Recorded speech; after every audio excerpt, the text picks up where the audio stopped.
All right, this video is for Brian. You know who you are. So your motor is going to be in the car, so it's going to be a little different of your tolerances here. So I'm going to show you here, but it'll give you the idea of what you need to do in the car. Obviously, you got several methods of breaking this balancer bolt loose. You can either get one of these that locks in here. You can hold this crank, and you can go ahead and use a breaker bar, 22 millimeter or 7/8, and you can break it loose in the car. That gives you pretty slim area to work in. If you take your radiator fans, you should be able to do it pretty easy. Take your radiator fans out, or you can leave them in. Pop the car into like 5th gear, pull the e-brake. That should hold the crank from spinning. That'll give you a lot of leverage. If you don't have the tool, you can do just a breaker bar, leave it in 5th gear, 22 mil on there. That gives you pretty tight tolerance. You can use just a normal stubby socket with a breaker bar on it. It only sticks out maybe inch and a half. So we're gonna go ahead and use that method for you in your car. Obviously, if the motor's out, good old impact, we'll always break it loose. Should only be torqued to about 100 foot-pounds, I believe. I can put the exact torque at the bottom of the screen. This should not be very hard to get off. Once that bolts out, that just pops off very easy. So this is the hardest part basically of the job, to at least check the timing and make sure that it's lined up. All right, now that you got the balancer off, next thing is pretty easy. It's gonna be 10 mils all the way around. So this side should have 4. Pop them out.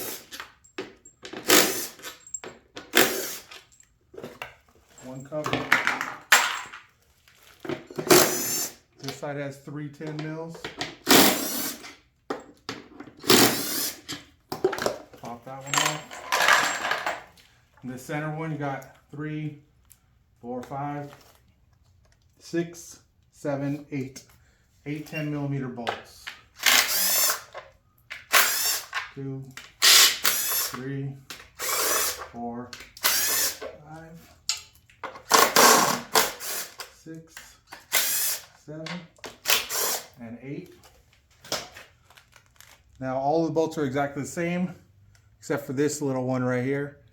It goes down right here in this bottom corner. I'll pop this off. You can see it actually has a very small hole where any of these other bolts cannot fit in. So just remember that one bolt goes in this designated spot. You can see it right there.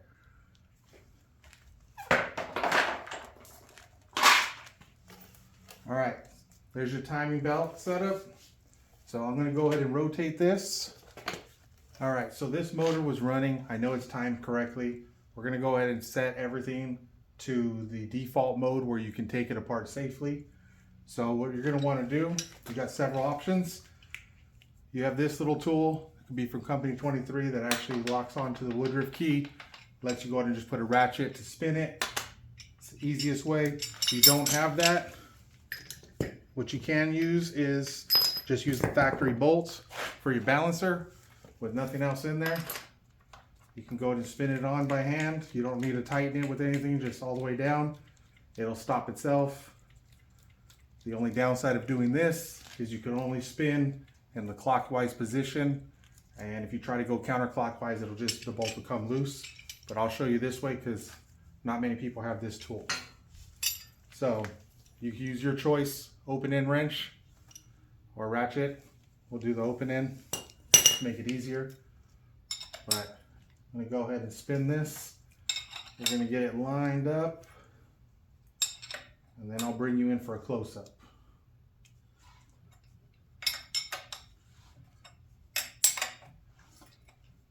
So if you're spinning your motor, it should be free, should have no binding or anything, as long as there's no spark plugs in it. If you got spark plugs, you will feel the compression, so it's not a bad thing if the plugs are in it. So I'm almost there. I'm gonna just walk it up little by little. And all right, so I'll bring you in for a closer look on the timing marks, and then we'll go from there. All right, we're back in. We're going to go ahead and look at the timing marks. So we'll start first with the crank. So the crank gear has two marks. You got this mark right here, which is your service mode, which is what you're going to use for TDC. What this mark is telling you is that all pistons are in the center of the bore and they're not in any position to be able to hit valves or anything like that. This mark right here, the little triangle, is the real TDC, which puts piston number 1 at top dead center, which is all the way up at the cylinder head mark. And you do not want to do your timing belt in that position. If you do your timing belt in that position, the vehicle will not run right. So service mode is this, all 4 pistons right in the middle of the bores. That's where we're going to want to set our timing from this point here. This mark is just solely to tell you when piston 1 is at TDC. So we're going with this mark, and what it lines up with is, you can see right here, that little notch right there. You want this mark straight up as close as possible. So that's for your crank, to tell that your crank is at top dead center. So next thing we're going to do is we're going to go to the cam gears. So we're going to go ahead and start over here on this side. This is the easiest side. When the belt's not on it, they're not under any tension and you can freely spin them, no problem. This side, when the belt's not on it, they will snap into their position where they're not on the lobes. So that side is definitely more difficult when you're setting timing. If you don't need to set it, I'll just show you how to check it. So this top gear, your intake, cylinder 1 and 3, this is going to be the one that has a single line. Go ahead and zoom up there. Single line lines up with your timing cover. The rear of the timing cover has a notch in it. I don't know if you can see it very well, but put a little light on it. So it's going to line up right there. There's a notch to the single mark. So that's your intake cam gear. So your cam gear may look different. If you have no AVCS, Brian, your cam gear is going to be totally different. You're going to see the Allen bolt right here, and it's going to be plastic gear. So this is a little different because it's a dual AVCS motor. But the timing marks are still going to be the same, and it's the same concept. So now when you go straight down from here, you go all the way down, you're going to have two marks right there on that intake cam. So right now that's not even lined up. I got to spin the crank just a hair. I'm going to go ahead and spin to make sure it is lined up.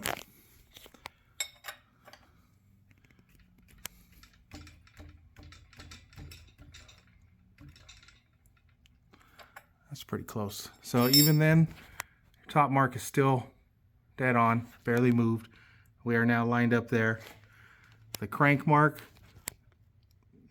is pretty spot on right there.